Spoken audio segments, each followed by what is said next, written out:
কি সাংঘাতিক গরম পড়েছে, তাই আমি আপনাদের জন্য একটা ঠান্ডা রেসিপি নিয়ে হাজির হয়েছি। আমিও প্রথমবার ট্রাই করেছি, দারুণ হয়েছে। চলুন রেসিপিটা শুরু করা যাক। তরমুজের আইসক্রিম। এই গরমে বন্ধুরা জীবন ঠান্ডা করবো। চলুন, আমি তরমুজ নিয়ে নিয়েছি। তরমুজ তো ঠান্ডা ঠান্ডা খেতে দারুণ লাগে। ভাবছি আইসক্রিম করবো তরমুজে, তাই আপনাদের সাথে একটু এই রেসিপিটা শেয়ার করি। আমি কখনো বানাইনি, আজকে আমি প্রথম বানাতে চললাম। তরমুজগুলো বীজ ছাড়িয়ে নিয়েছি। বীজ ছাড়িয়ে আমি একটা মিক্সি গ্রাইন্ডারে নিয়ে নিয়েছি। পরিমাণ মতো আমি চিনি দেবো। চিনিটা নিয়ে নিই।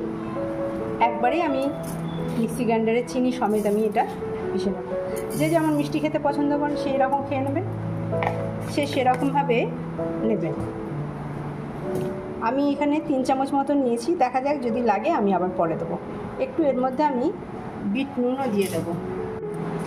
চটজলদি একটা আইসক্রিম যদি বানানো যায় তাহলে আর ক্যা বাত, নাকি বলুন।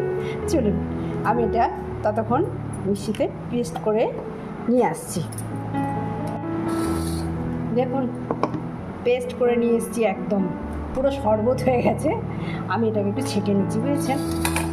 ছেঁকে নিলে যদি কোনো বীজ টিজ থেকে থাকে সেটা যেন একটু বেরিয়ে যায়। তো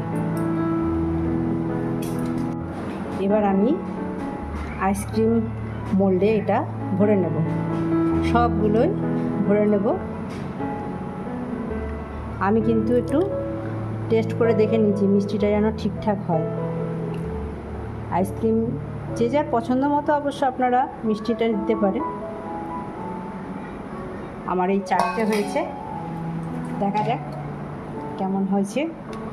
আমি আইসক্রিম যে ট্রেতে ভরে নিয়েছি, এটা আমি ডিপ ফ্রিজে এবার 5-6 ঘন্টার জন্য রেখে দেব।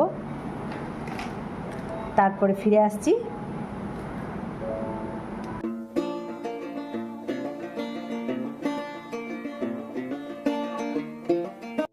5-6 ঘন্টা পরে আমি আইসক্রিমের ট্রেটা বের করে নিয়েছি। এবার আমি একটা একটা করে গলাবো, দেখি কেমন হলো। আপনাদের সাথে সাথে আমারও খুব একটা উৎসুক আছে যে কি হলো না হলো, কেমন হলো। আমি প্রথম করছি এরকম তরমুজের আইসক্রিম। বাও, কি দারুণ হয়েছে দেখুন, ফাটাফাটি, জাস্ট অপূর্ব অপূর্ব। বাচ্চারা তো একদম চেটে পুটে খাবে, বড়রাও ছাড়বে না মনে হয়। দেখেছেন কি সুন্দর হয়েছে। আচ্ছা, এই রেসিপিটা ভালো লাগলে অবশ্যই একবার ট্রাই করবেন, কমেন্টে জানাবেন কেমন লেগেছে আপনাদের। ভালো লাগলে একটা লাইক শেয়ার করবেন। সবাই গরমে খুব ভালো থাকবেন, সুস্থ থাকবেন। ধন্যবাদ।